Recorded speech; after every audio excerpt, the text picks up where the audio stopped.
que tu peux appeler culture, ou en tout cas identité, ou ce qui fait sens dans l'organisation.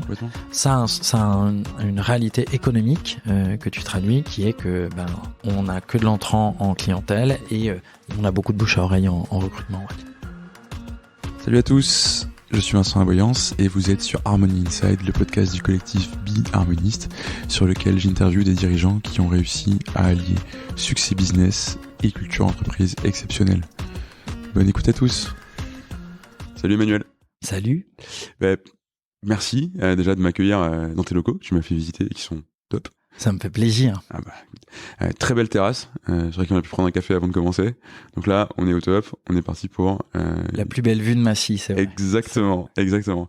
Emmanuel, sans transition, et pour ceux qui se connaissent pas encore, parce que j'espère que ce sera le cas à la fin de ce podcast, est-ce que tu peux te présenter?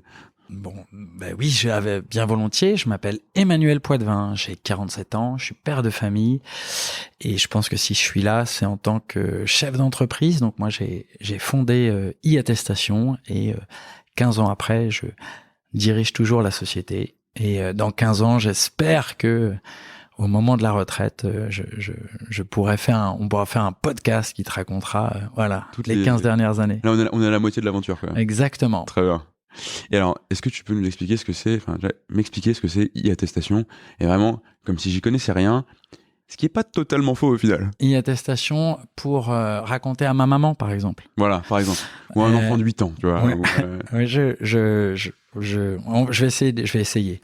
Donc, nous, on est une PME, on est éditeur de logiciels, et c'est des logiciels c'est des logiciels professionnels. Donc nos clients, c'est soit des entités publiques, soit des entreprises qui ont des fournisseurs ou des prestataires, si tu veux, et elles ont besoin d'avoir plein d'informations sur les fournisseurs. La première, c'est est-ce qu'ils existent. Et après, ça, c'est mieux. Ce qui est pas mal, ce qui est un sujet. C'est vrai. Je te raconterai. Bah oui, bien sûr. C'est-à-dire. Sur un particulier, c'est évident, mais tu vas prendre un plombier, t'as un problème chez toi, tu vas prendre un plombier. Je suis en plein dans ça en ce moment. Donc et peut-être qu'il n'y a pas vraiment d'entreprise derrière, peut-être que c'est juste quelqu'un qui vient et qui te fait un devis, une facture, voilà. Donc ça peut être ça. Donc on va vérifier qu'ils existent, c'est le premier truc. Et après, s'ils existent, on va s'assurer qu'ils ont tout ce qu'il faut pour bosser avec toi. Parce que c'est la loi. Pas que, en fait, généralement dans les relations fournisseurs, alors oui, il y a beaucoup de contraintes, on va dire administratives ou réglementaires, mais souvent quand tu bosses avec un fournisseur, que tu as une entreprise ou même une administration publique et que tu fais construire une école, par exemple, tu as envie que l'école elle soit construite correctement. Tu as envie que le toit tombe sur exactement, les enfants. et que les corps de métier qui travaillent, ils aient vraiment les bonnes capacités, ils savent de quoi ils parlent. Donc, ça veut dire que tu vas vérifier tout un tas de choses. Ça peut être, est-ce qu'ils sont bien assurés? Est-ce que ils ont les formations? Est-ce qu'ils ont les compétences? Est-ce qu'ils ont le nombre de salariés qu'il faut? Est-ce que les salariés sont payés? Est-ce que la boîte va bien? C'est-à-dire qu'est-ce qu'ils peuvent aller au bout du chantier, par exemple, pour la construction? Ça peut être des compétences assez pointues. Tu vois, il y a des segments dans lesquels appréhender la capacité à faire certaines choses peut être complexe. Je te donne un exemple. La plupart des boîtes font appel aujourd'hui à des entreprises multiservices pour le gardiennage ou le nettoyage. Nous, c'est vrai que tu pourrais te dire la société de nettoyage qui intervient ici, j'ai juste besoin de vérifier qu'ils existent, de vérifier que quand je vais les payer que leur RIB, c'est bien celui de la boîte, et que les gens qui viennent bosser ici sont employés régulièrement, grosso modo.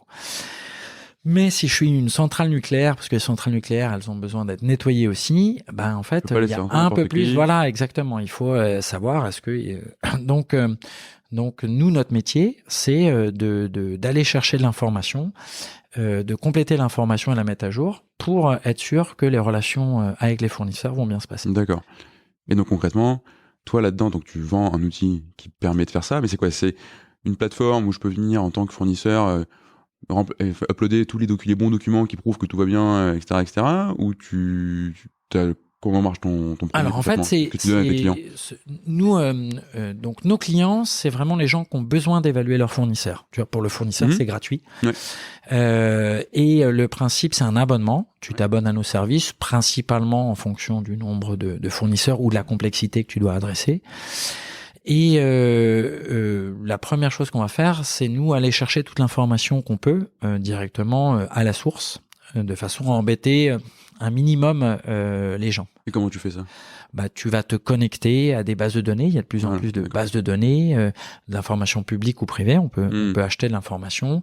L'idée, c'est tout ce qu'on peut récupérer à la source, on va le chercher et on le met à jour tous les jours. D'accord. Parce que finalement, les documents de... Donc en gros, tu as une API qui se programme sur toutes les bases de données possibles. T'es chaud sur les API. Attends, je place des...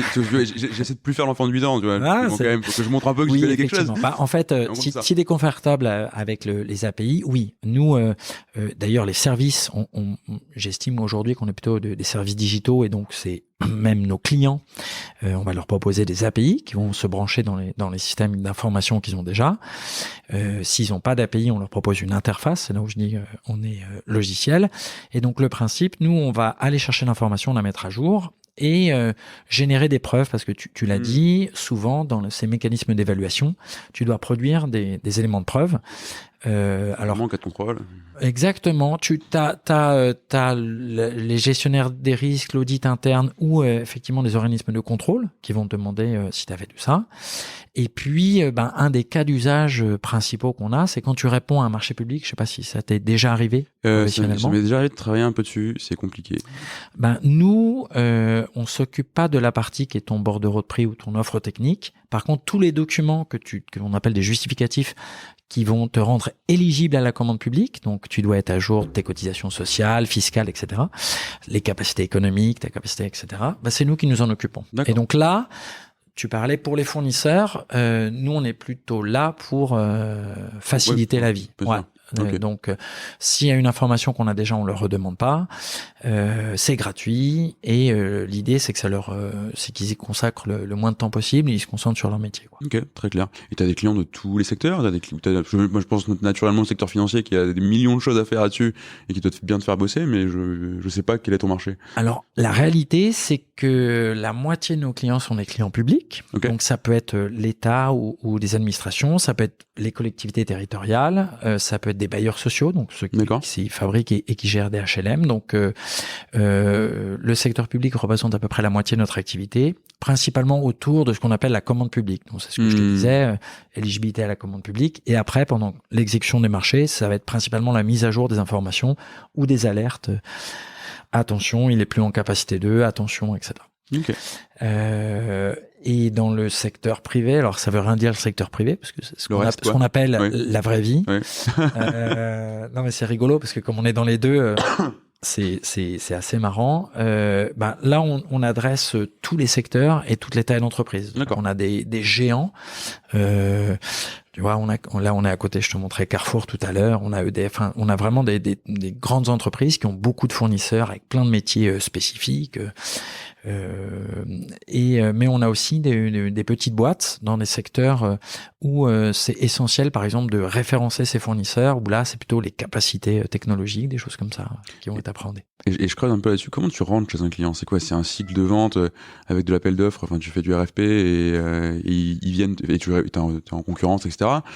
Alors, ça a beaucoup changé dans le temps, évidemment. Quand on s'est lancé, notre métier n'existait pas. D'accord. En fait, les processus ont toujours existé, mais c'était des dossiers en papier, c'était des documents que tu recevais. Envoyé par la poste. Exactement. Et puis après, tu as eu les emails, et puis après, tu as tout ça, mais notre métier n'existait pas. Donc, au départ, tu fais du tap-tap, t'expliques ton système, les gens sont un peu dubitatifs, puisque, tu vois, ils ont toujours fait comme ça. Voilà.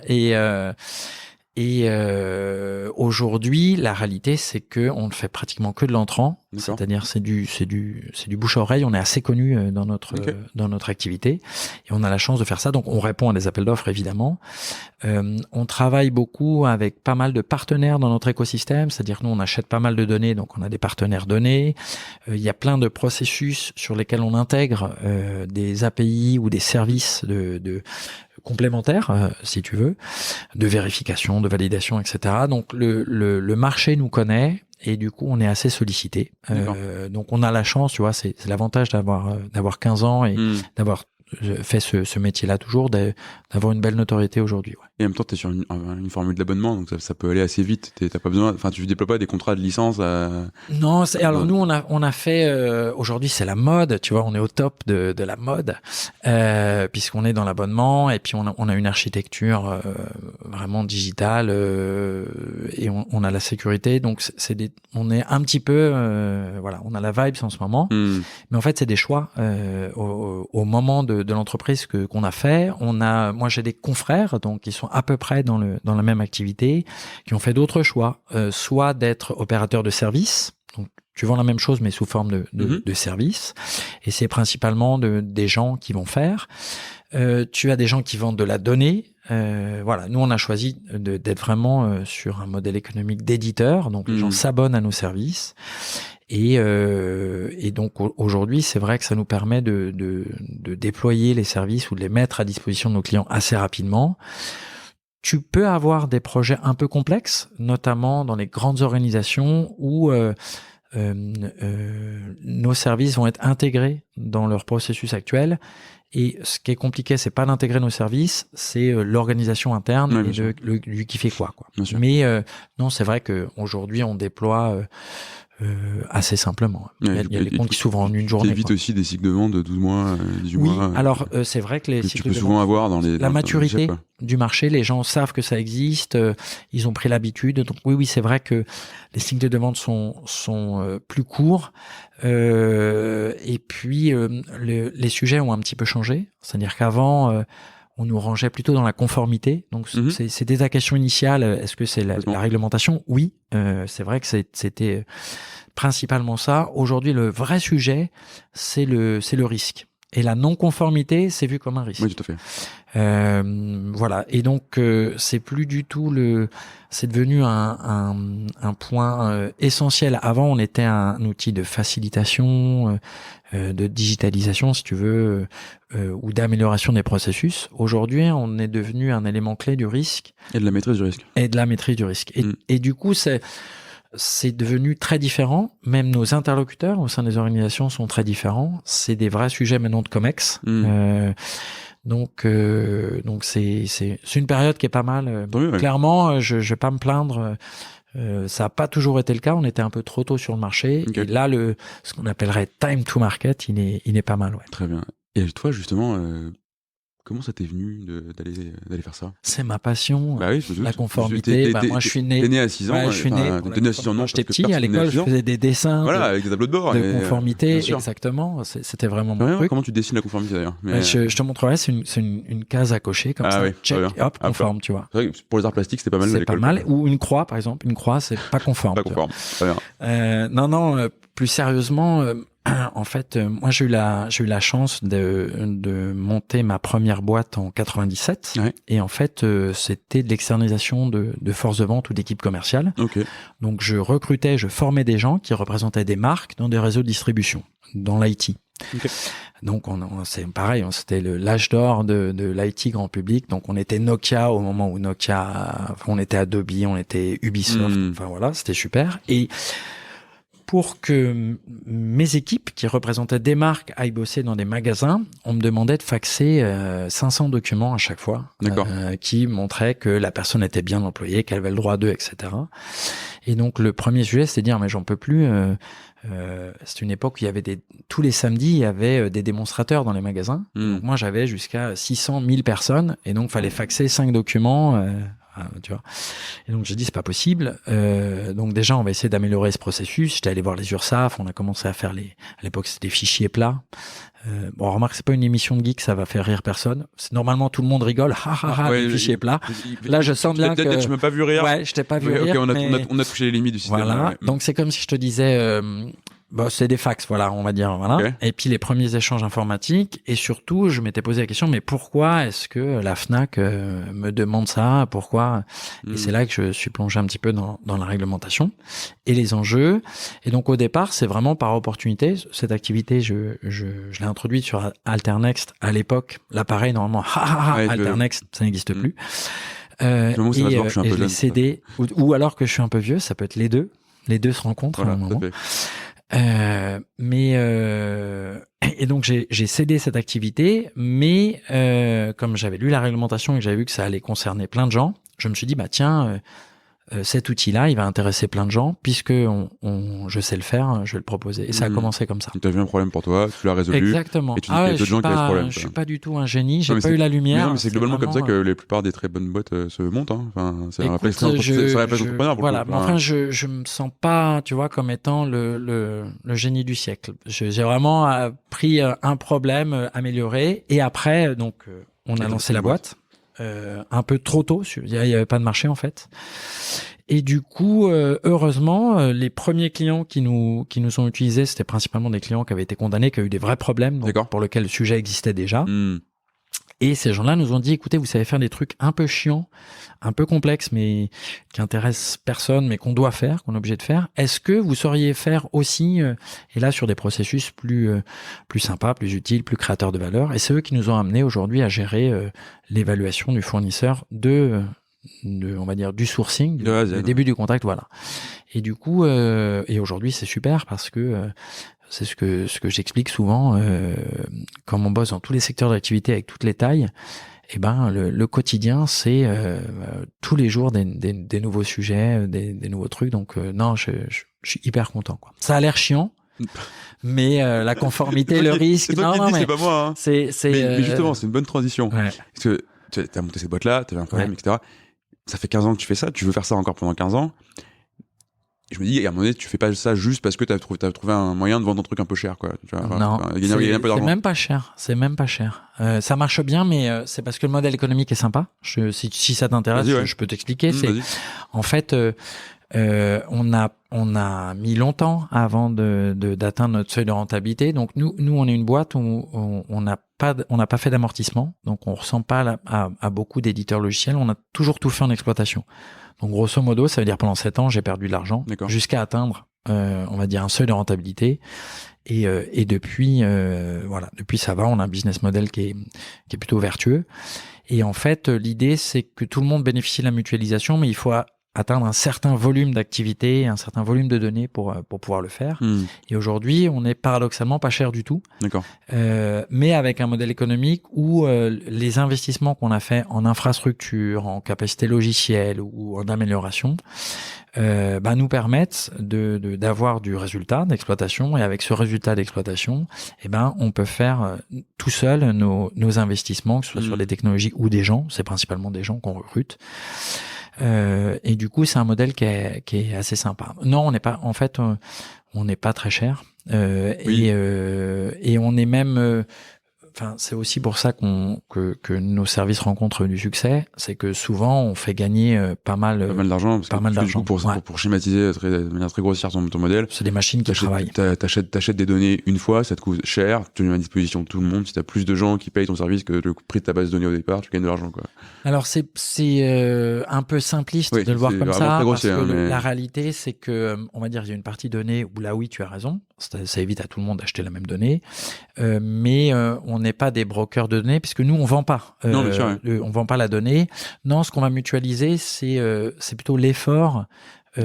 Si tu as 10 boîtes qui demandent la même chose au même fournisseur, tu as 10 boîtes qui déploient le même effort et le fournisseur il subit 10 fois je dois remplir un questionnaire, je dois envoyer un cabis, etc.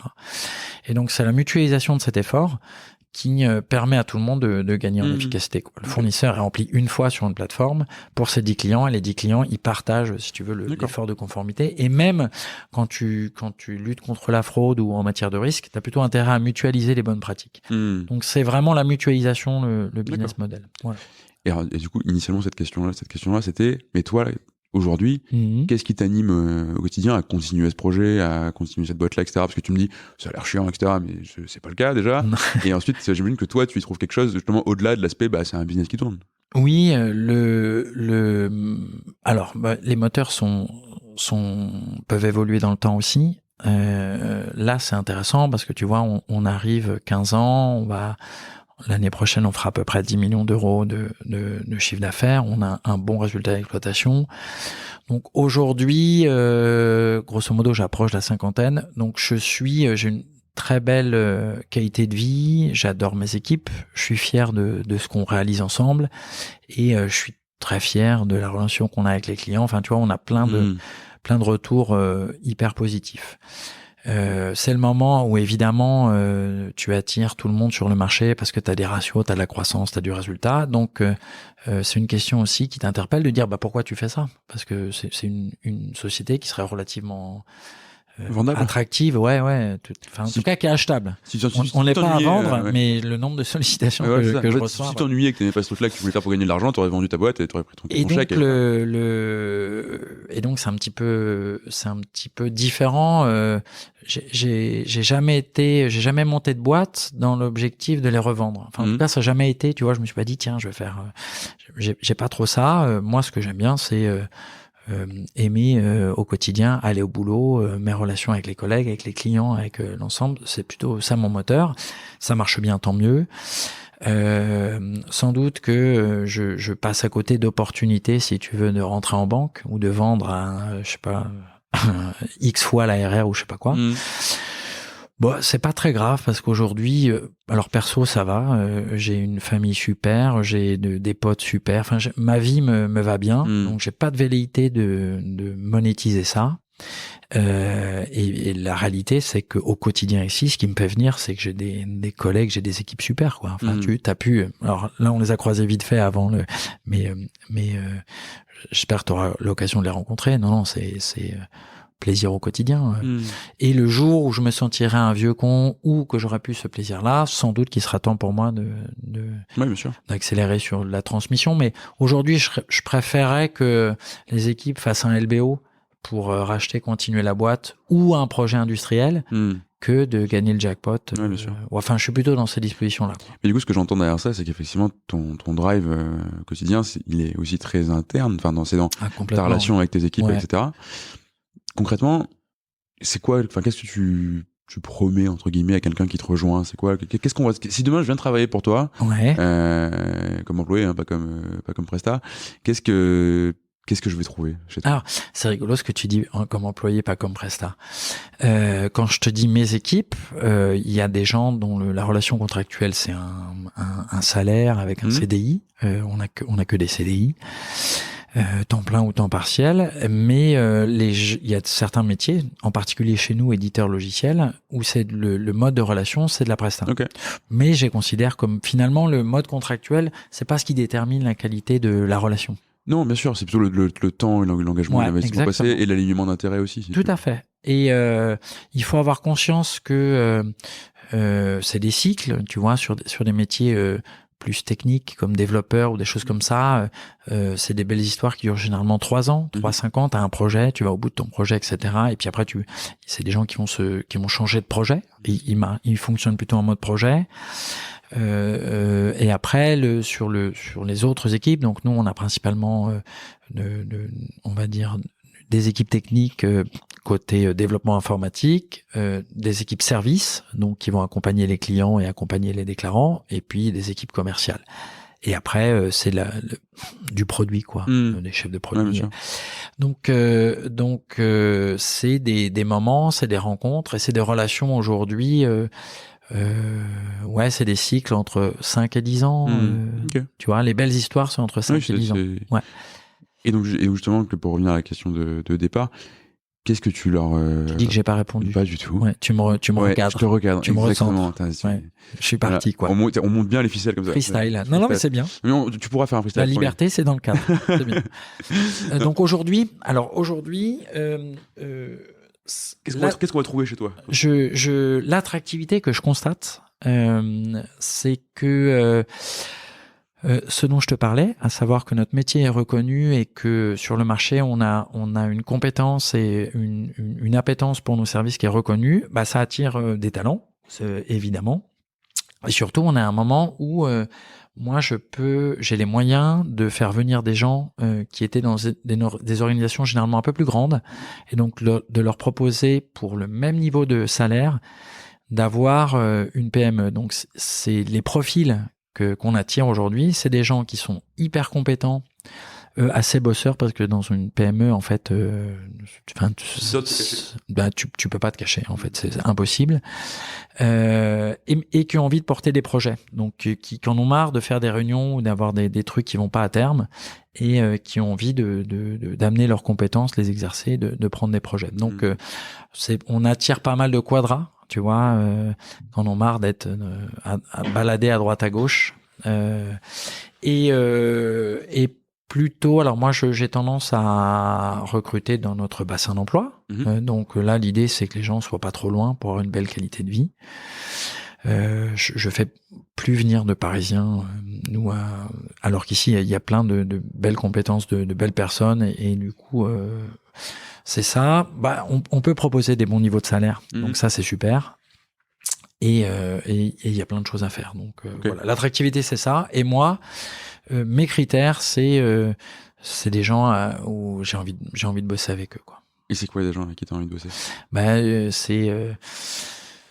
Ou l'inverse, c'est quoi des gens avec qui tu as envie de... Non, tu connais le bouquin Zéro sale con ou pas du tout? Non, mais vas-y, explique-nous. En fait, donc c'est un mec de Stanford, je crois, qui a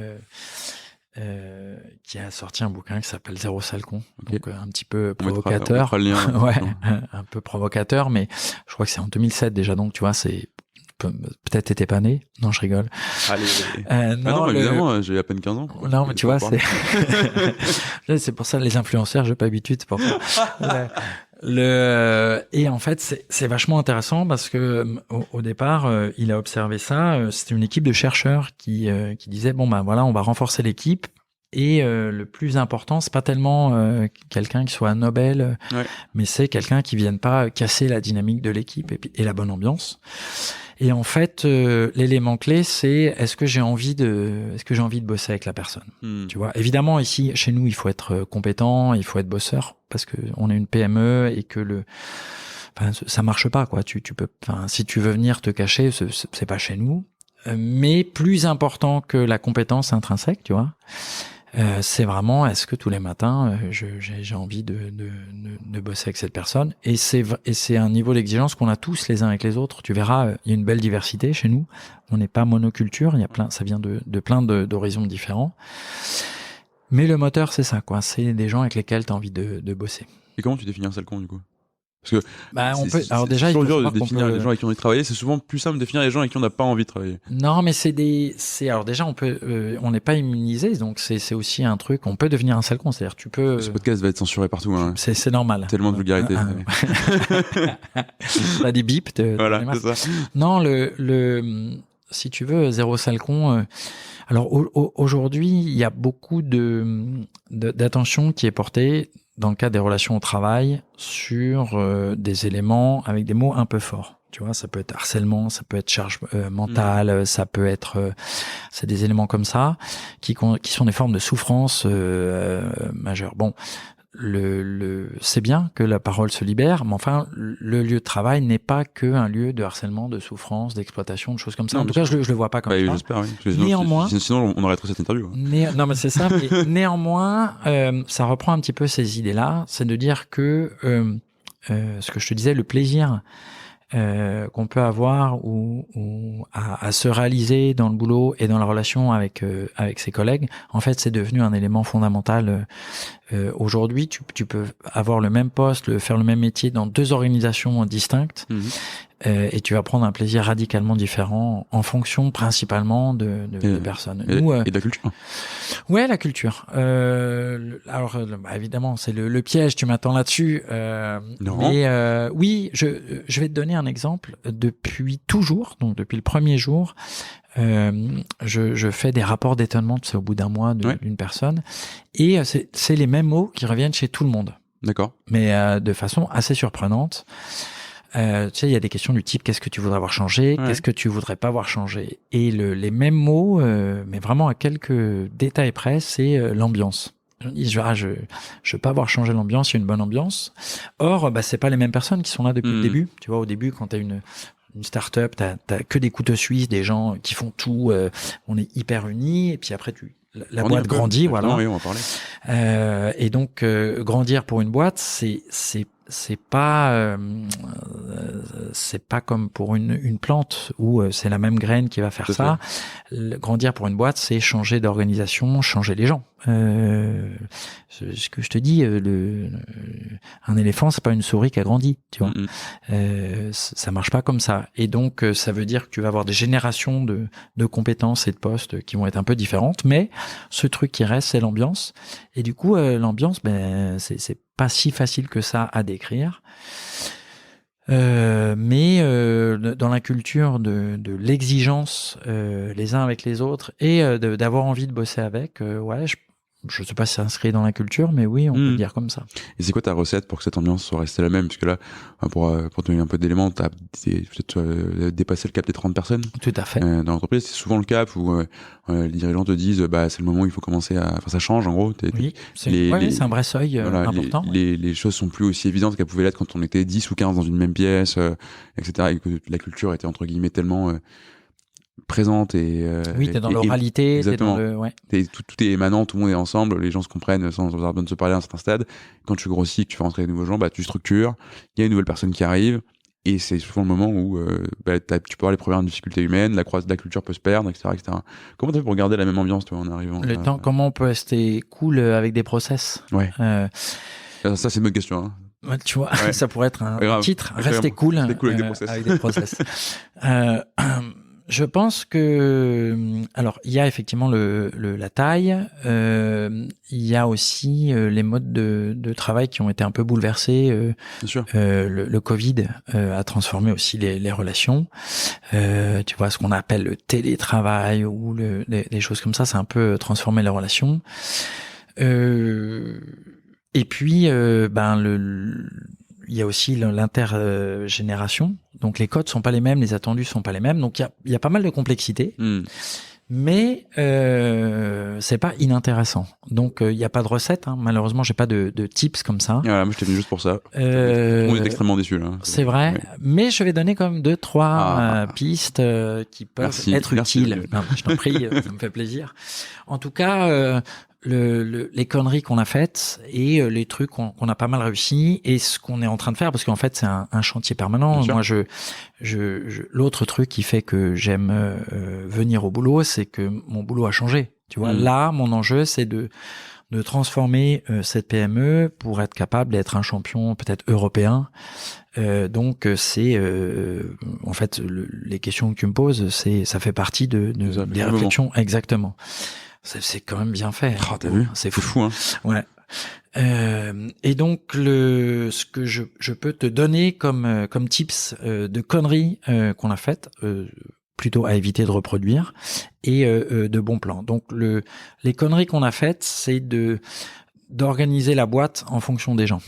D'accord. Mais c'est une tentation assez naturelle de dire j'ai une équipe formidable qui sait faire plein de trucs et du coup je vais organiser ma boîte autour de ses compétences. En fait, c'est une connerie, c'est une fausse bonne idée.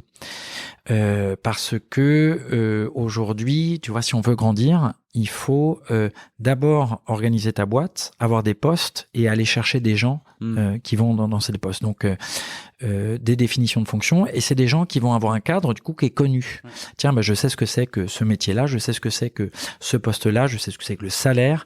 Je peux me projeter, que quand je vais quitter la boîte, je serai toujours dans un marché de l'emploi qui est structuré. Donc c'est de pas organiser la boîte autour des gens, mais c'est vraiment de penser à une organisation de sa boîte, de prendre le temps de faire des belles définitions de poste et de voir que parfois ça marche pas.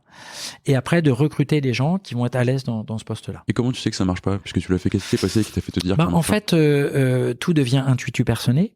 Ouais. Tu vois, dans les responsabilités, dans les postes, etc. Et dans les relations, c'est incarné. Donc, tu peux te retrouver à avoir des gens qui sont des atlas, donc qui portent toutes les responsabilités du monde. Mais t'as des risques d'hommes-clés qui sont assez terribles derrière, si pas. C'est terrible. Et du coup, t'as une charge mentale, etc. Quand ces gens-là s'en vont, tu peux pas retrouver il y a pas si tu veux, il y a pas d'homme orchestre. Donc le danger des petites boîtes qui grandissent, c'est de passer de couteau suisse, parce qu'au départ t'as besoin de couteau suisse, et vraiment au départ, il faut que tout le monde, tu vois, la patte sur tout, exactement. Et ce passage-là, c'est un changement de culture parce que c'est pas du tout les mêmes gens, c'est pas du tout les mêmes attendus. Aujourd'hui, ce que les gens attendent de nous, c'est une définition de fonction claire, un métier clair et les moyens de pouvoir se réaliser. Donc pas que le poste, mais aussi les outils, voilà. Et donc tu peux un peu perdre ton âme à ce moment-là parce que ceux qui ont connu l'époque où il suffisait de se dire des choses ou de se regarder pour que tout soit dit, ils peuvent perdre ça. Donc il faut accepter aussi que c'est pas les mêmes gens. Il y a des gens auxquels ça va plaire, il y a des gens qui vont être heureux dans le cadre. La liberté, c'est le cadre dans lequel tu peux t'épanouir. Et puis il y a des gens qui vont dire non mais moi je dans ce passage-là, j'ai pas besoin de je me reconnais plus, quoi. Ouais. Donc c'est l'accepter. Et c'est accepter que en fait c'est la boîte qui a changé, c'est le projet qui a changé et qu'à chaque moment il y a un mode d'organisation qui correspond. Donc voilà, c'est le juste équilibre de ce moment-là. Dans les bêtises à éviter ou dans les bons conseils, c'est aujourd'hui allez, la phrase, le mojo, le titre du bouquin que tu vas écrire à l'issue de cet entretien. Très bien. Ça va être très simple. C'est quand donne des devoirs. quand tu sais pas, tu sais. Oui. Ouais. Donc ça, c'est vraiment mon mojo. Quand tu sais pas, tu sais. Alors ça s'applique dans pas mal de trucs. C'est quoi, y compris dans un doute, y a pas de doute. Exactement. C'est une reformulation un peu plus hip-hop, tu vois. Ouais. Quand tu sais pas, tu sais, ou toi-même tu sais. Toi-même tu sais. Cette expression, toi-même tu sais, elle est assez puissante. Alors dans le cadre professionnel, c'est pas tous les jours que tu peux le positionner, TMTC, voilà. Mais du coup, la réalité, c'est que si tu te l'appliques, si t'es un petit peu lucide, tu te vois bien ne pas prendre des décisions parce que c'est compliqué, parce que t'as pas envie, et en fait non, c'est 100%. C'est 100%. Ça se passe jamais comme tu voudrais. Donc, si tu sais pas, tu sais. C'est vrai en recrutement. D'accord. C'est vrai en recrutement.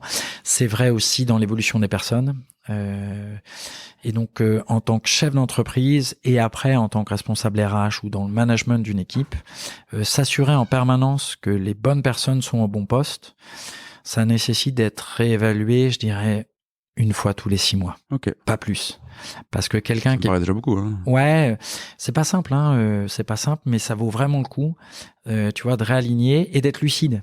Évidemment, toi, t'as toujours envie ou tu projettes sur les gens quelque chose, d'être lucide et à l'écoute dessus, et après d'agir vite. Parce que si quelqu'un est pas bien ou si tu fais un truc qui est évident pour tout le monde et que tu le fais pas, tu fragilises l'organisation. Donc voilà.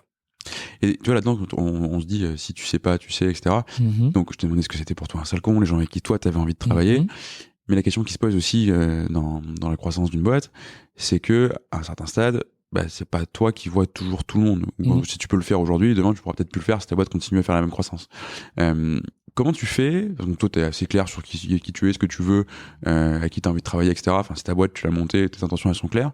Sauf qu'un jour, ces trucs-là, si tu veux que ta boîte reste pleine de gens avec qui toi, t'as envie de travailler, mais que tu les vois plus tous, il faut réussir à le transmettre à d'autres personnes, et donc savoir que vous êtes aligné là-dessus. Ça, en général, ça va mieux en l'écrivant, etc. Mais toi, comment tu fais pour qu'il n'y ait pas ce petit... je recrute quelqu'un qui va comprendre ce que je veux, mais de manière un peu décalée, qui va lui-même recruter quelqu'un qui sera encore un peu plus décalé, et en fait, sur des cycles de croissance, t'arrives à des écarts qui sont assez exponentiels, quoi. Alors à terme, je sais pas si on va y arriver. Là, on est encore petit, tu vois, 30 personnes, je connais tout le monde. Enfin, j'ai les portables perso pro de tout le monde sur mon téléphone, donc on n'y est pas encore. Je pense que le prochain seuil, c'est 50, qui est un vrai seuil vraiment critique pour la plupart des organisations. Donc nous, on n'y est pas encore. Néanmoins, ça participe d'une des raisons pour laquelle on a écrit un code de conduite et un règlement intérieur bien avant les seuils. C'est des documents qui sont obligatoires à partir d'un certain seuil. À partir d'un certain seuil. Là, on n'y est pas du tout, mais on l'a fait néanmoins.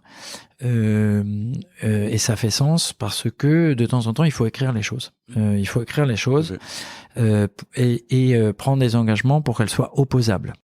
Alors ça veut dire que opposable, ça veut dire que tu as un contrat moral et écrit avec tout le monde et que chacun peut t'interpeller en disant écoute, Manu, t'es bien beau avec tes discours dans les podcasts, mais la réalité, c'est au quotidien, il y a cette situation, qu'est-ce que tu fais? Donc, l'écrire, c'est hyper important.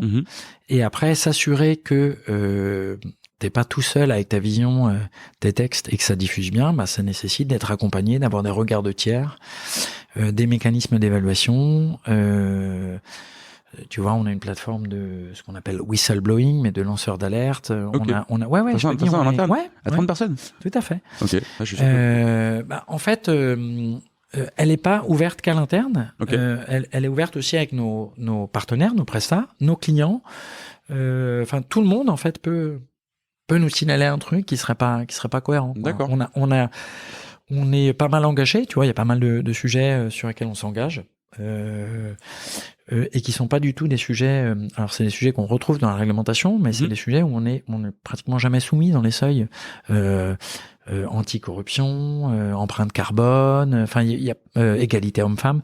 En fait, c'est des trucs plutôt des valeurs, on va dire individuelles des personnes qu'on a dans l'organisation. Et l'organisation permet de donner un cadre et de faire des choses un peu plus grandes que ce que tu peux faire au niveau individuel. Ce qui est globalement le principe d'une entreprise en réalité. Hein. C'est un des trucs pas mal de l'entreprise. C'est un effet de levier. Ça te donne un cadre d'action exactement où tu peux avoir une influence ou des effets positifs ou négatifs. Hein, il faut en avoir conscience aussi. Et t'accumules du capital et des ressources qui te permettent de faire des choses. Et du coup, c'est pas mal. Et souvent, ça se nourrit. Donc, quand tu peux avoir des jours où t'es fatigué, où t'es naze, où t'as mal à la tête, là, tu vois, c'est difficile de dire, ouais, ma boîte, etc. Mais c'est ces trucs-là qui vont te rattacher. Tu vas dire, ouais, c'est le respect des gens, la diversité, des trucs comme ça, ouais. Donc du coup, tu as écrit ce code de conduite, ce règlement intérieur-là. On a un règlement intérieur, un code de conduite. Donc, code de conduite, c'est un document qui a vocation à être public et qui va nous engager et engager nos partenaires. Et le règlement intérieur, on l'a écrit en même temps pour qu'il y ait une correspondance. Donc, il y a une partie évidemment juridique. Tu peux pas faire ce que tu veux, le droit du travail, mais aussi des engagements. Et il fallait être cohérent et en correspondance. Donc l'idée c'est aussi quand on a vocation à grandir assez vite, dans le sens où le marché étant là, cette croissance qui nous arrive et qu'on embrasse bien volontiers, elle nécessite qu'on soit armé. Et du coup ce sont des outils. Tout à fait. Et la culture ou dessiner la culture ou réfléchir, ce sont des outils en fait pour réussir ces changements de taille. Donc là, c'est du process en fait. On peut dire ce qu'on veut, mais il vaut mieux le faire en avance de phase. Avant une grosse phase de croissance en tout cas. Ouais. Pour donner des chiffres, tu as fait 35% de croissance l'année dernière, c'est ça. Effectivement, pour se poser ces questions-là, comment tu vas passer de 30 à 50 En fait, il vaut mieux le faire maintenant. Ça se prépare.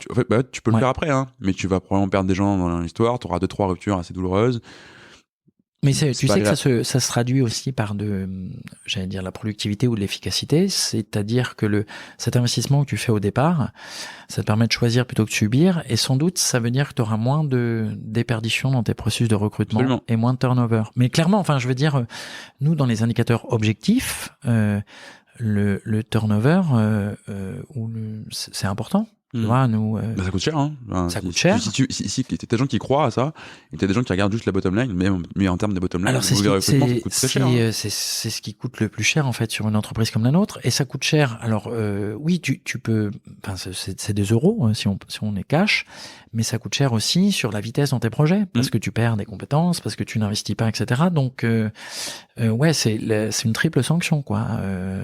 C'est donc l'investissement initial ou la préparation, ça en fait partie.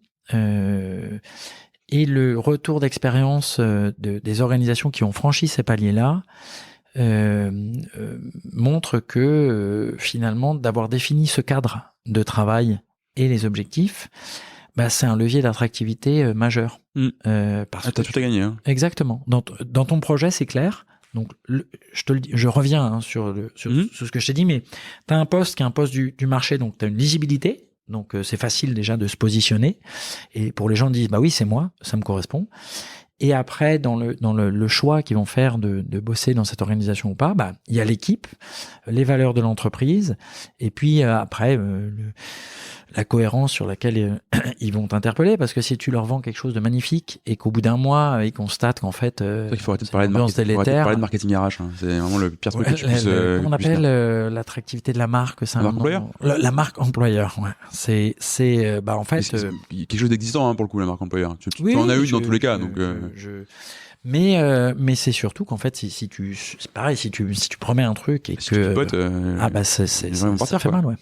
C'est facile, hein, de dire aux gens ce qu'ils veulent entendre. Ouais. Mais si derrière ça se vérifie pas. Nous, par exemple, tu vois, on n'a pas de baby-foot. C'est bien, c'est pas bien. Non, moi je pars. Du coup, je fais que des entreprises avec un baby-foot. C'est vrai. Voilà. Donc nous, on passe à côté sans doute de. Tu caches pas toutes les cases là. Tu vois, et là, je pense que tu perds des gens probablement. Tu vois, on a du boulot, on a encore pas mal de boulot. J'espère que les gens comprennent l'humour pince là. Sinon, il va se dire, mais il est horrible, pourquoi il lui dit ça? C'est horrible. Mon Dieu, il est nul. Et en plus, il maltraite ses invités. C'est terrible.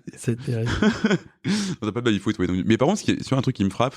T'es quand même une boîte qui fait de la tech, oui. Voilà. Même si tu ne se reconnaîtra pas dans la mouvance startup tech, etc. On en parlera après. Mais tu vois, je rencontre beaucoup de monde dans ces milieux-là, et en gros, ce que j'entends, c'est dur de recruter, les devs ils veulent pas venir, c'est des stars, c'est des divas, patati. Tu dégages pas trop ça, toi. T'as pas trop, j'ai pas l'impression que tu sois très inquiet par la structure pénurique du marché des talents sur la tech. Alors, alors je suis pas du tout représentatif des tendances du moment, et c'est vrai qu'on est un peu à contre-courant de ce qu'on peut retrouver. Sans doute de par nos spécificités. Bon, on est à Massy, on est tu vois, 15 ans, mine de rien, ça fait déjà un bail. Donc on est tu vois, c'est assez incarné, et donc je pense qu'on est assez lisible. Enfin, en tout cas, j'espère qu'on est assez lisible sur les candidats qui viennent nous voir. C'est vrai qu'il y a énormément de bouche à oreille, c'est-à-dire que on recrute beaucoup de par l'équipe actuelle qui dit moi j'ai un pote ou voilà, quand j'ai dit que. Ils le font spontanément. Non, on offre des consoles de jeux. Non, je rigole. Mais non, mais tu sais que blague à part. C'est un meilleur marque employeur. On n'a pas du tout d'incentive de ce type-là. Tu vois, on fait pas ça. Enfin, je veux dire. Tu les vois, les posts LinkedIn qui passent pour récupérer des exactement. Boîtes, mais nous, non, en fait, on est vraiment à l'ancienne. Alors j'espère qu'on n'est pas des boomers. Non, ça se fait assez naturellement. C'est-à-dire que je pense que si t'es bien dans ta boîte, et les gens, quand c'est la meilleure preuve que tu peux vouloir. Et puis d'avoir aussi envie de bosser avec des gens. Tu parlais des techs, notamment des devs. Oui, il y a beaucoup de tensions sur ce marché, mais c'est vrai que les gens dans l'équipe, ils ont envie de bosser avec des potes qui sont hyper compétents, et donc ils leur disent, écoute, quand t'as fini ta mission, tu viens. Et c'est plutôt des potes entre eux, tu vois, qui vont avoir envie de bosser ensemble. C'est vrai que c'est pas nous qui sommes le moteur. Moi, j'ai pas de capacité à faire venir. Tu vois, je suis pas le patron de Microsoft ou le patron d'Apple. Les gens viennent pas pour moi, en tout cas dans cet univers-là. Et donc c'est vraiment c'est du réseau, quoi. T'es dans une bonne boîte. Ça paraît très simple en t'entendant, et pourtant, pour moi, c'est vraiment le gage de qualité d'une culture. Et tu vois, tu peux mettre des centaines de milliers d'euros en budget de marque employeur pour acheter des goodies, faire des opérations de gomme, patati patata. Et en face, je viens de voir et tu me dis, ouais, mais moi, c'est juste que les gens, ils sont bien dans leur boîte et ils disent à leurs potes de venir. Et en fait, c'est le seul révélateur, quoi. Si t'es pas bien dans ton job, tu souhaiterais à personne de venir. Oui, et puis alors attention, la réalité c'est que on est une petite boîte, donc j'ai pas 200 personnes ou 300 personnes à recruter en 2 mois. Bien sûr. Voilà, je pense que ça s'applique pas du tout sur des scénarios comme ça. Nous, on recrute personne par personne. Tu vois, cette année il y a 10 personnes qui nous ont rejoints. Ouais, ça fait un tiers de la boîte. Ouais, c'est énorme. Et voilà, ça fait rigoler, je pense, n'importe quelle boîte aujourd'hui. Oui, mais c'est pas l'enjeu de la quantité. Évidemment que c'est d'autres process, chacun ses enjeux, tu vois, c'est pas un sujet. Mais je trouve ça plutôt beau, en fait, juste d'avoir une boîte dans laquelle les gens viennent par bouche à oreille, parce que authentiquement, les gens sont bien. C'est vrai de nos clients, c'est vrai aussi des salariés. Et du coup, c'est là où se dessine en fait quelque chose dans lequel les gens d'identifiable, me dire tiens, e-attestation, ça se définit par ça, j'ai envie d'aller bosser là-bas ou j'ai envie de bosser avec eux. Ça c'est super parce que c'est une identité, ça me rend très fier. Et je parle aussi pour Pascal, directeur général avec lequel tout à fait mon associé. La fierté, si tu veux, l'accomplissement, il est dans la qualité de ce qu'on renvoie. Je te donne une anecdote. On a pas mal de stagiaires, tu vois, c'est important pour nous de dire, notamment des stages de troisième ou de, oui, toi, on a pas mal de stagiaires, je m'attendais pas aux stagiaires de troisième quand même. Pas du tout, okay. Alors pas le stagiaire productif, pardon. On a beaucoup, tu vois, on se dit, voilà, on est là, et du coup, on a plein de gamins T'as régulièrement une classe de troisième qui démarre, ils ont 14-15 ans. Et, on est en 2007, du coup, d'ailleurs. Et du coup, ma fille, elle est interpellée en disant, mais ton père, c'est, tu vois, dans son lycée, des gens qui sont passés ici, et ce qu'on renvoie à ces gamins-là, c'est donc là on n'est pas du tout en train de quand ils viennent ici, c'est pour découvrir ce que c'est que l'entreprise, c'est parce qu'on a des collaborateurs qui disent oui, j'accepte de prendre un stagiaire et ça fait partie de la mission entre guillemets de donner envie de bosser. Et tous après ils vont trouver un boulot, ça va les éclaircir ça va les éclairer ça peut les éclaircir aussi, mais je sais pas comment, mais les éclairer en tout cas sur leur carrière. Et quand ils reviennent ici, souvent on garde des relations avec eux, et donc donner envie à des gamins de bosser dans des boîtes ou de dire ah bah oui c'est ça une boîte, c'est ça la relation avec les gens, ça me plaît, ça fait partie du truc. Donc cette identité là, c'est un motif de fierté. Ça c'est voilà. Donc identité, culture, ça participe un petit peu des mêmes concepts. Tout à fait. Et c'est alors je sais pas si c'est générationnel, je sais pas si tu interviews beaucoup de gens de mon âge. Si, pour le coup, j'ai fait des grandes boîtes, des petites boîtes, des jeunes dirigeants, des dirigeants moins jeunes, pour le coup. En tout cas, nous, ce que tu peux appeler culture, ou en tout cas identité, ou ce qui fait sens dans l'organisation, ça a une réalité économique que tu traduis, qui est que on a que de l'entrant en clientèle et on a beaucoup de bouche à oreille en recrutement. Ouais. Et je reviens sur le fait que sur la relation avec vos clients. Et toi, tu parles d'identité, on peut parler de culture, d'identité, etc. Mais il y a une notion de ce que tu dégages. Et toi, sur le produit que tu vends, tu parlais tout à l'heure, on est engagé sur plein de sujets. On a une plateforme de whistleblowing, on est sur les sujets anticorruption, etc. Tu as un peu une logique de best in class, tu me pardonneras pour les anglicismes aussi. Mais est-ce que c'est le fait d'avoir cette culture de l'exigence à un certain niveau, on s'engage sur plein de choses, on a plein d'attestations concrètement. Est-ce que c'est quelque chose qui aide aussi dans cette identité à acquérir des clients, ou en tout cas à donner des gages de sérieux avec des nouveaux entrants?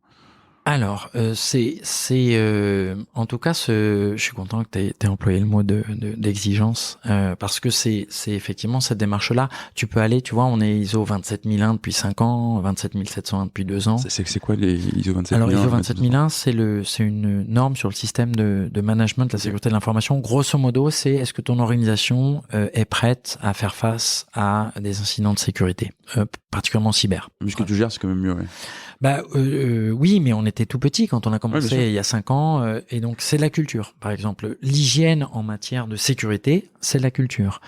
Alors hygiène au sens, on va dire organisation quotidienne. Tu vois, de dire on n'a pas de clé USB, on verrouille nos postes, on a des clés sur les trucs comme ça. C'est ce que j'appelle l'hygiène, c'est la culture sécurité. Pareil sur la protection des données. Mais tu pourrais dire que c'est la même chose en termes de sobriété, la plan de sobriété qui sort. En fait, nous, on est déjà engagé sur la réduction de pas mal de trucs comme ça. Et donc, pour avoir ces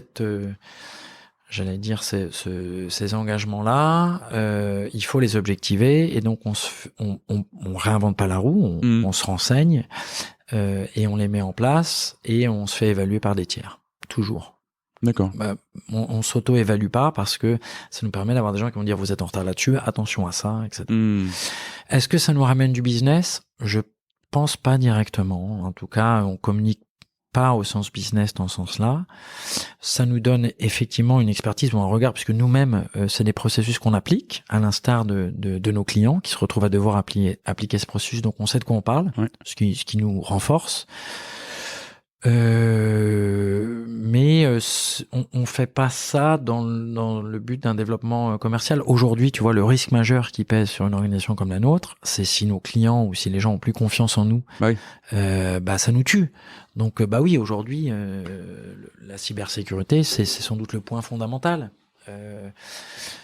Être là. Régulièrement des boîtes qui ferment que de ça. Hein. Oui, mais même nous, ça fait partie. À la fois notre réputation, c'est chouette, mais c'est devenu si tu veux, un asset de l'entreprise. Si tu perds ça, si tu as un problème face auquel tu réponds pas bien, ça peut nous mettre tous au chômage, tu vois. Donc c'est fondamental, sachant que des attaques cyber, des problèmes cyber, des tentatives de fraude, nous on en a plein.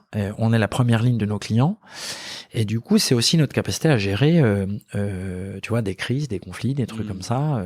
C'est pas dire que ça nous arrivera pas, c'est de savoir comment gérer quand ça arrive. C'est cette capacité-là, quoi. Ok, je vois très bien. Et donc là, c'est la culture, mais c'est très opérationnel. Oui, mais c'est pas hors sol, quoi. Mais ça qui est intéressant de la culture, justement, c'est que ça n'a pas besoin d'être hors sol. Enfin, au contraire, ça a besoin d'être concret. Oui. Et c'est justement top d'avoir ça. Et pour le coup, oui, alors, effectivement, les gens vont pas venir te voir peut-être pour ça. Mais dans ce que tu dégages, effectivement, au final, la résultante de ça, c'est la confiance que vont te faire tes clients, ce qui est globalement assez clé pour les activités que tu gères pour eux, quoi. La crédibilité aussi. Là, tu vois, un des sujets en ce moment qui est assez sympa dans nos évaluations, c'est que c'est devenu prégnant de réduire son empreinte carbone. Donc, je vais pas te raconter l'histoire, mais grosso modo. Du carbone, non, on va dire l'impact climatique des activités humaines font que on va dire le monde, en particulier le monde des entreprises, le monde de la production doit absolument changer. Sinon, il y aura plus de monde. Voilà, ou en tout cas un monde où ton business plan il vaut plus grand chose, en tout cas pour les entreprises, sans même tu vois, parler d'idéalisme. En fait, t'as pas le choix de t'adapter. Les financiers ne financent plus de projets qui répondent pas à des objectifs de réduction, des nouveaux modes de vie, quoi. Et du coup, on aide nos clients à réduire leur empreinte carbone, et c'est principalement 80% de l'empreinte carbone va dépendre de tes fournisseurs, tes sous-traitants. Okay. Et donc, on permet à nos clients de mesurer cette empreinte carbone et d'avoir des plans d'action. Donc, c'est un sujet passionnant, sujet d'actualité, tu te sens utile, etc.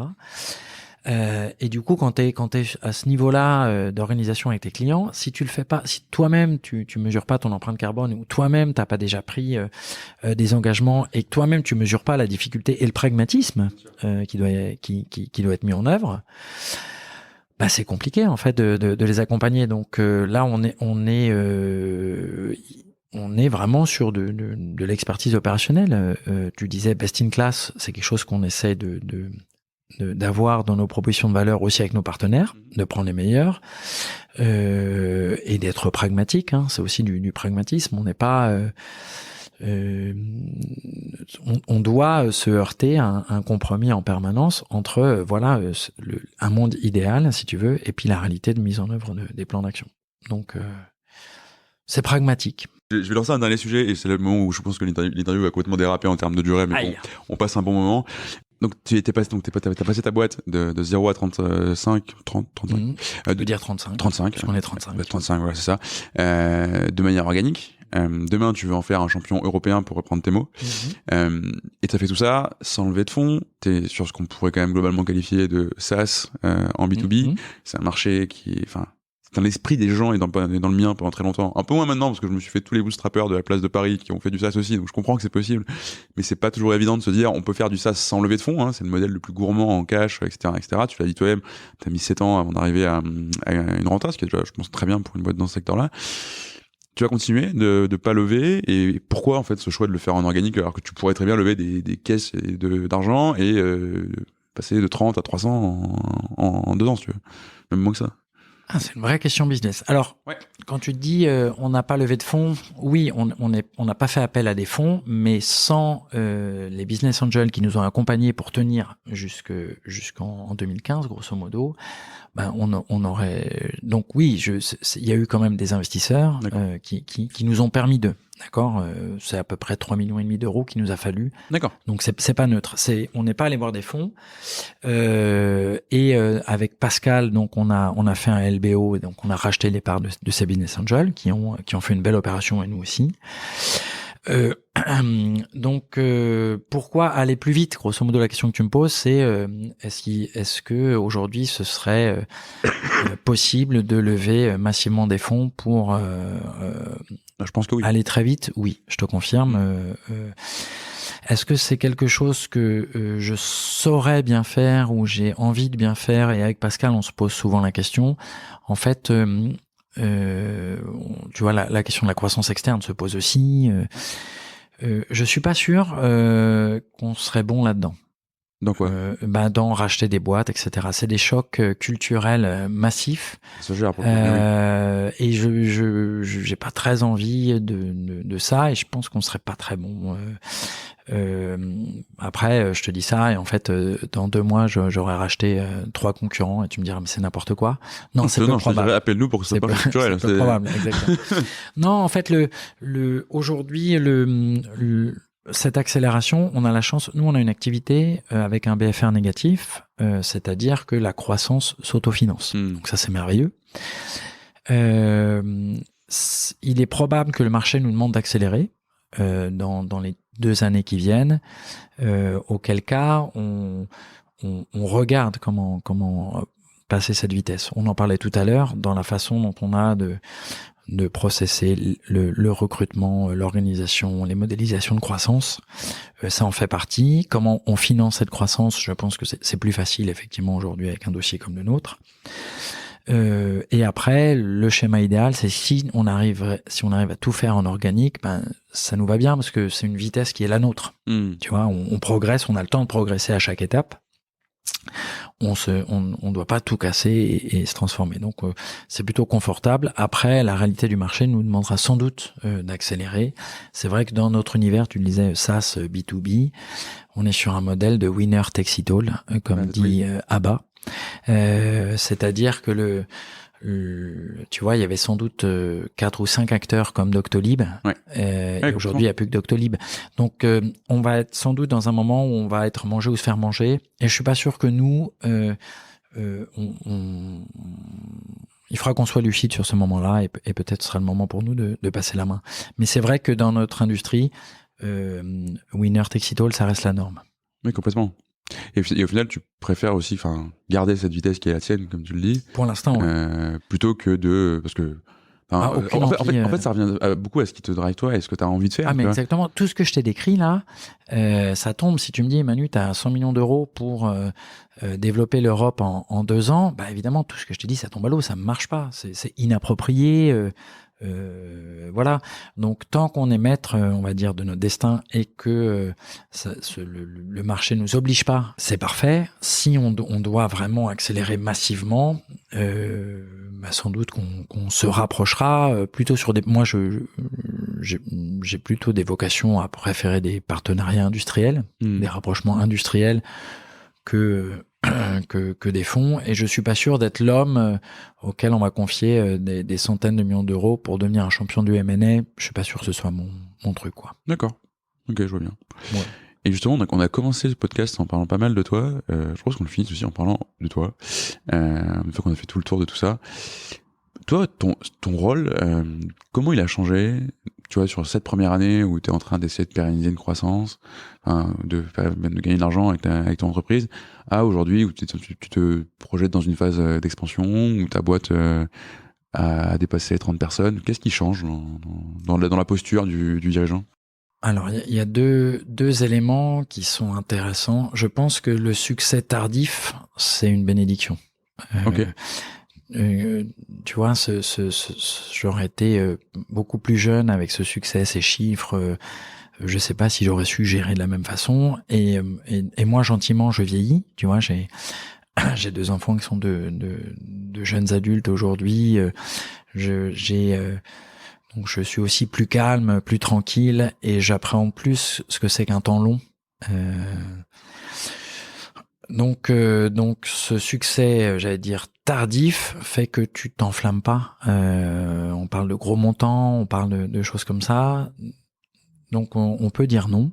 La capacité de dire non et de savoir ce que tu veux, c'est plus facile à mon âge, quoi. Grosso modo, j'approche la cinquantaine, donc on va dire je sais assez bien ce que je veux et ce que je veux pas. Donc cette réussite tardive fait que sans doute c'est plus simple de ne pas faire n'importe quoi. Et donc le changement qui est aujourd'hui où j'ai une image à plus long terme. Tu vois, pour rigoler, je te disais, on va avoir 15 ans, est-ce que je bosse encore dans 15 ans? Tu vois, répondre à cette question, qu'est-ce que tu feras dans 15 ans? Ou est-ce que demain, si on te propose pour 2 milliards d'euros de racheter e-attestation, qu'est-ce que tu fais? Ou comment est-ce que tu deviens un champion? Mais en fait, si tu mets tout ça dans le même panier, c'est de dire que j'ai trouvé, et j'espère que les membres de e-attestation aussi, trouvent un équilibre entre vie privée et vie pro, et que la vie pro vient plutôt alimenter et permettre aux gens de se réaliser, et que ça me va très bien. Tu vois, j'ai plus de velléité de changer le monde, j'ai plus de velléité de devenir un champion. On en parlait sur le fait d'avoir fait du sport un peu sérieusement et de comprendre que tu seras pas numéro 1 de la draft et de continuer à prendre du plaisir à jouer du basket alors que qu'on sera pas les Luka Doncic de demain. C'est un peu ça, c'est de se dire en fait je prends du plaisir avec ma petite entreprise et mes équipes et ce qu'on fait c'est pas mal. Et du coup je vais citer Orelsan. Ouh ouais, ça y est, le moment rap, oui. Je suis un grand fan aussi, vas-y. Écoute, il y a dans ses lyrics, dans ses paroles, et à un moment, il dit, on a fait ce qu'on a fait, comme on l'a fait, mais on l'a fait. Il y a un peu de ça. De dire, sans doute qu'on aurait pu aller plus vite, sans doute qu'on aurait pu, mais on l'a fait, et ce qu'on a fait, on est plutôt fiers de ce qu'on a fait, on est plutôt fiers de ce qu'on fait. Donc il y a un petit côté, fierté, ça compte, ouais. Voilà. Faire les choses bien, ça compte. Ok. C'est un bon point pour arriver à la fin de cette interview. Finir sur Orelsan, c'est pas mal. Hein. Et je te pose quand même une dernière question, parce que c'est la question traditionnelle de fin de podcast, mais tu peux citer tous les rappeurs que tu veux, si t'as envie de poser un peu de Nekfeu, c'est le moment aussi, tu vois, peut-être. 995. Ouais, exactement. Ce serait quoi le conseil que tu donnerais à un dirigeant qui hésite à travailler sur sa culture entreprise? C'est le conseil qu'on m'a donné. J'ai eu la chance d'avoir parmi mes actionnaires des gens avec beaucoup d'expérience et beaucoup de bienveillance que j'ai sollicités sur des moments un peu critiques de changement de taille, de choses comme ça, et qui ont pris le temps de me répondre et me donner cette phrase magnifique qui est de garder son instinct, de dire d'à aucun moment de se sentir pas assez armé pour ou plus légitime à quand on va dessus. Donc c'est vraiment de s'écouter et notamment poser ces éléments sur papier et poser sa culture. Si on se pose la question du pourquoi, on se le disait tout à l'heure, quand tu sais pas, tu sais, le fais pas. Si à l'inverse vous pressentez que c'est quelque chose qui est important, qu'il faut faire pour vous et pour la suite, faut y aller, faut pas s'empêcher de le faire. Et c'est une considération business. C'est une vraie considération business, puisque nous, c'est sans doute une des clés de la croissance, c'est cet élément-là, quoi. Très bien. Écoute, merci pour tout ça. Mais je t'en prie. Effectivement, c'est ce qui te permet de penser à demain et de pas se dire, moi je pense pas à demain parce que demain c'est loin. Voilà. Je voulais faire un peu je voulais faire un lien. C'est beau. Voilà, donc je voulais faire ma petite punchline de rap aussi pour finir. T'as bien fait. Merci beaucoup. Merci Emmanuel, à toi. C'était super cool. J'espère qu'on n'est pas trop chiant. À plus. À plus tard.